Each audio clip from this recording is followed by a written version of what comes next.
Hi friends, நான் உங்க பிச்சிமா. மலை உச்சியில் ஒரு சிறிய நீரூற்றாக அந்த நதி பிறந்தது. அதன் கனவு மாபெரும் கடலை சேருவதாக இருந்தது.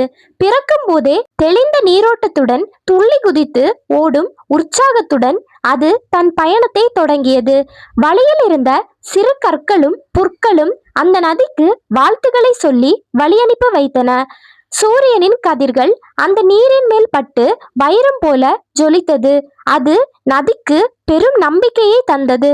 ஆனால் போக போக பாதை அவ்வளவு எளிதாக இல்லை. பெரிய பாறைகளும் மேடுகளும் அதன் வேகத்தை தடுத்தன. நதி பயப்படவில்லை. பாறைகளை சுற்றி வளைந்து தன் வழியை தானே உருவாக்கி கொண்டு முன்னேறியது. நான் சிறியவளாக இருந்தாலும் என் லட்சியம் பெரியது என்று ஒவ்வொரு அலைகளும் முழக்கமிட்டன. விடாமுயற்சியுடன் அது மலையிலிருந்து கீழிறங்கி சமவெளியை நோக்கி தன் பயணத்தை தொடர்ந்து கொண்டே இருந்தது. சமவெளிக்கு வந்ததும் நதியின் வேகம் சற்று குறைந்தது. அங்கே அது பல தடைகளை சந்திக்க வேண்டியிருந்தது. ஒரு பெரிய அணை அதன் குறுக்கே கட்டப்பட்டது. அதன் நீர் தேக்கி வைக்கப்பட்டு ஓட்டம் தற்காலிகமாக நின்றது. நதி திகைத்து நின்றது. என் பயணம் இத்துடன் முடிந்துவிட்டதா என்று அது தனக்குள்ளேயே கேட்டுக்கொண்டது. ஆனால் அந்த தேக்கத்திலும் அது ஒரு நன்மையை கண்டது. அங்கிருந்த நிலங்களுக்கு அது நீர் தந்து செழிக்க செய்தது.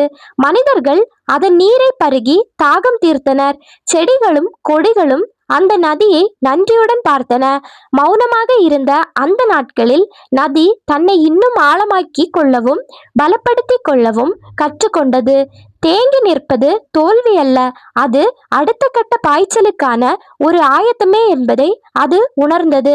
மீண்டும் வழி கிடைத்த போது அது முன்பை விட அதிக சக்தியுடன் மதகுகளை கடந்து பாய்ந்து ஓடியது. நதியின் ஓட்டத்தில் இப்போது பல கழிவுகளும் குப்பைகளும் வந்து கலந்தன. மனிதர்கள் அதை அசுத்தப்படுத்த தொடங்கினர். ஒரு காலத்தில் பளிங்கு போல இருந்த அதன் நீர் இப்போது நிறம் மாறி தன் அழகை இழந்து காணப்பட்டது.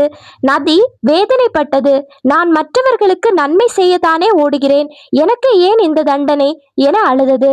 ஆனால் அந்த அழுக்கையும் தன்னுள் வாங்கி கொண்டு அவற்றை தன் ஆழத்தில் புதைத்துவிட்டு மேலடுக்கில் தொடர்ந்து ஓடியது.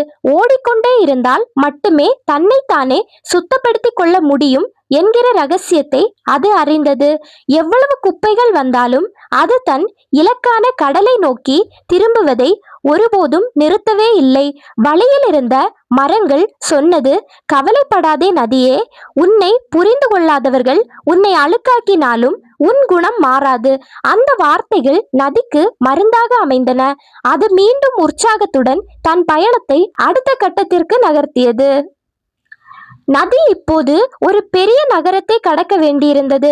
அங்கே சத்தமும் இரைச்சலும் அதிகமாக இருந்தன. தொழிற்சாலை கழிவுகள் அதன் நீல நிறத்தை முற்றிலுமாக மாற்றி ஒரு கசப்பான வாடையை அதற்கு தந்தது. ஆனாலும் நதி அந்த நகரத்தையும் கடந்து சென்றது. ஏனெனில் அதற்கு தெரியும், அதன் எல்லை இந்த நகரம் அல்ல என்று. என் பயணம் நீண்டது. வழியில் வரும் கசப்புகளை நான் நிரந்தரமாக வைத்துக்கொள்ளப் போவதில்லை என அது உறுதியாக இருந்தது. வழியில் அது பல சிற்றோடைகளையும் கிளை நதிகளையும் தன்னுள் சேர்த்து கொண்டு இன்னும் விஸ்வரூபம் எடுத்தது. பலம் கூட கூட அதன் பொறுமையும் கூடியது. இப்போது அது யாரிடமும் புகார் சொல்லாமல் மௌனமாக பாய்ந்தது. கரைகளில் இருந்த மக்கள் நதியை பார்த்து வியந்தனர். இவ்வளவு கஷ்டங்களுக்கு பிறகும் இது எப்படி இவ்வளவு கம்பீரமாக ஓடுகிறது என்றனர். நதியின் கம்பீரம் அதன் வேகத்தில் இல்லை, அது கடந்து வந்த கசப்பான அனுபவங்களை செரித்த அந்த பக்குவத்தில் இருந்தது. ஒரு பெரும் வறட்சி காலம் வந்தது. வானத்திலிருந்து ஒரு சொட்டு மழை கூட பெய்யாமல் பூமி காய்ந்து போனது. நதியின் நீர் மெல்ல மெல்ல வற்றத் தொடங்கியது. அது ஒரு சிறிய ஓடை போல மெலிந்து காணப்பட்டது. இனி இந்த நதியால் எழ முடியாது, இது இங்கேயே அழிந்துவிடும் என்று அங்கிருந்த விலங்குகள் பேசிக்கொண்டன. சூரியன் அதன் எஞ்சிய நீரையும் ஆவியாக்கி கொண்டு சென்றான். நதி மிகவும் பலவீனமாக உணரத் தொடங்கியது. ஆனால் பூமிக்கு அடியில் இருந்த அதன் ஈரப்பதம் மட்டும் வறண்டு போகாமல் அப்படியே உயிர்ப்புடன் இருந்தது. காலம் மாறும்போது நானும் மீண்டும் எழுவேன் என்ற நம்பிக்கையை அது தன் இதயத்தில் ஆழமாக பதித்திருந்தது. வறட்சி முடிந்து முதல் மழை பெய்தபோது நதி மீண்டும் ஒரு குழந்தையைப் போல துள்ளி எழுந்தது. இழந்த தன் வேகத்தையும் அழகையும் அது முன்பை விட பல மடங்கு அதிகமாக திரும்ப பெற்று பாய்ந்தது. இப்போது நதி ஒரு மிகப்பெரிய காட்டை வந்தடைந்தது. அங்கே ஆயிரக்கணக்கான உயிரினங்கள் அதற்காக காத்திருந்தன. புலி, சிங்கம் முதல் சிறு எறும்புகள் வரை அனைவரும் அந்த நதியின் நீரை நம்பியே உயிர் வாழ்ந்தன. நதிக்கு இப்போது ஒரு பெரிய பொறுப்பு இருப்பதை அது உணர்ந்தது. நான் ஓடுவது எனக்காக மட்டுமல்ல, இவர்களுக்காகவும் தான். காட்டில் இருந்த மரங்கள் அதன் கரைகளை வலுவாக்கின. நதி அந்த காட்டையே ஒரு சொர்க்கமாக மாற்றியது. பறவைகள் அதன் மேல் அமர்ந்து பாடின. மீன்கள் அதன் மடியில் துள்ளி விளையாடி தங்கள் மகிழ்ச்சியை தெரிவித்தன. மரம் சொல்லிக் கொடுத்தது, நீ கொடுக்கும் போதுதான் உனது மதிப்பு இன்னும் உயர்கிறது. அதுவே உன் பலம். நதி தான் பெற்ற வெற்றிகளை விட தான் கொடுத்த நன்மைகளில்தான் அதிக மகிழ்ச்சியை கண்டது. அது மற்றவர்களுக்காக தன்னை அர்ப்பணித்த போது அது ஒரு புனித நதியாக அந்த பகுதி மக்களால் போற்றப்பட்டது. நதியின் பயணம் இப்போது இறுதி நிலையை நெருங்கியது. தூரத்தில் கடலின் அலை ஓசை அதற்கு கேட்க தொடங்கியது. ஆனால் கடலை சேருவதற்கு முன் அது ஒரு மிகப்பெரிய மணல் மேட்டை கடக்க வேண்டியிருந்தது. அந்த மணல் அதன் நீரை உறிஞ்ச பார்த்தது. நதி முன்னேற முடியாமல் அங்கேயே புதைந்து போவது போல உணர்ந்தது. இவ்வளவு தூரம் வந்தும் கடைசியில் என்னால் ஜெயிக்க முடியாதா என்ற பயம் ஒரு நிமிடம் அதன் அலைகளில் தெரிந்தது. அப்போது வீசிய காற்று சொன்னது, நீ பயப்படாதே, மணல் உன்னை உறிஞ்சினால் நீ ஆவியாகி காற்றோடு சேருவாய். நதி தன் வடிவத்தை மாற்றிக்கொள்ள தயாரானது.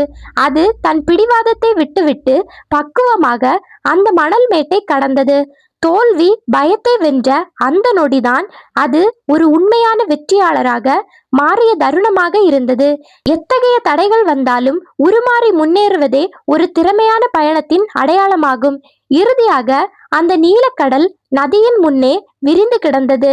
அதன் கரைகள் எங்கு முடிகின்றன என்பதே தெரியவில்லை. நதி இப்போது கடலோடு கலக்க தொடங்கியது. இரண்டு நீரும் ஒன்றாக சேர்ந்து ஒரு மாபெரும் சக்தியாக மாறின. கடலில் கலந்ததும் நதிக்கு தன் தனித்துவம் மறைந்து போவது போல ஒரு உணர்வு முதலில் ஏற்பட்டது. ஆனால் ஒரு நிமிடம் கழித்து அது உணர்ந்தது, நான் இப்போது ஒரு சிறிய நதி அல்ல, நான் ஒரு மாபெரும் கடல். தன் சிறிய அடையாளத்தை விட்டு கொடுத்தால்தான் அதனால் இந்த பிரம்மாண்டமான அடையாளத்தை பெற முடிந்தது. கடலில் இருந்த அலைகள் நதியை வரவேற்று தழுவி கொண்டன. அதன் பல ஆண்டுகால பயணம் இன்று முழுமையடைந்தது. பல கிலோமீட்டர் தூரம் கடந்து வந்த அந்த வழிகள் அனைத்தும் இப்போது ஒரு அமைதியாக மாறியிருந்தது. தன் இலக்கை அடைந்த அந்த தருணத்தில் நதி உலகையே மிகவும் மகிழ்ச்சியான ஒரு உணர்வை பெற்றது. இந்த நதியின் கதை அங்கே முடிந்திருக்க வேண்டியது. ஆனால் அது ஒரு சுழற்சியாக மீண்டும் தொடங்கியது. கடலில் இருந்த நீர் ஆவியாகி மேகங்களாக மாறி மீண்டும் அந்த மலை உச்சியில் மழையாக பொழிந்தது. நதி மீண்டும் ஒரு சிறிய நீரூற்றாக பிறந்தது. ஆனால் இப்போது அதற்கு தன் பயணம் பற்றி நன்கு தெரிந்திருந்தது. வாழ்க்கை என்பது ஒரு முடிவு அல்ல, அது ஒரு தொடர்ச்சியான பயணம் என்பதை அது மீண்டும் நிரூபித்தது. ஒவ்வொரு முறை அது ஓடும்போதும் அது புதிய புதிய பாடங்களை கற்றுக்கொண்டது மற்றும் மற்றவர்களுக்கு கற்றுக் கொடுத்தது. அதன் ஒவ்வொரு துளி நீரிலும் ஒரு கதை இருந்தது. அதன் ஒவ்வொரு அலைகளிலும் ஒரு நம்பிக்கை இருந்தது. நதி இன்று ஒரு சாதாரண நீர்நிலை அல்ல, அது ஒரு விடாமுயற்சியின் உயிருள்ள சாட்சியாக ஓடுகிறது. உலகமே அதை வணங்கியது, ஏனெனில் அது தடைகளை கண்டு அஞ்சாமல் தொடர்ந்து முன்னேறி கொண்டே இருந்தது. நதிக்கும் பாறைக்கும் நடக்கும் போரில் எப்போதும் நதியே ஜெயிக்கிறது. அது பலத்தினால் அல்ல, அதன் விடாமுயற்சியினால் மட்டுமே. உனது பாதையில் வரும் தடைகள் உன்னை தடுத்து நிறுத்த அல்ல, நீ எவ்வளவு உறுதியாக இருக்கிறாய் என்பதை சோதிக்கவே வருகின்றன. ஓடும் நதி தன்னைத்தானே சுத்தப்படுத்திக் கொள்வது போல நீயும் உழைப்பின் மூலம் உனது காயங்களை ஆற்றிக்கொள். ஒரு இடத்தில் தேங்கி நின்று விடாதே. ஏனென்றால் தேக்கம் என்பது அழிவின் தொடக்கம், ஓட்டம் என்பது வாழ்வின் அடையாளம். உன் அடையாளம் மறைந்து போகிறது என்று பயப்படாதே. ஒரு சிறிய அடையாளம் மறையும் போதுதான் ஒரு மாபெரும் அங்கீகாரம் உனக்கு கிடைக்கும். காலம் உன்னை வறட்சியில் தள்ளினாலும் உனது வேர்களில் உள்ள ஈரப்பதமான நம்பிக்கையை மட்டும் இழந்து விடாதே. சரியான நேரம் வரும்போது நீ இழந்த அனைத்தும் உன்னிடம் மீண்டும் வந்து சேரும். உன் வெற்றி இந்த உலகத்தையே வியக்க வைக்கும். இந்த ஸ்டோரி உங்க எல்லாருக்கும் கண்டிப்பா பிடிச்சிருக்கும் அப்படின்னு நான் நம்புறேன். அப்படி பிடிச்சிருந்துச்சு அப்படின்னா கண்டிப்பா சப்ஸ்கிரைப் பண்ணி வச்சுக்கோங்க.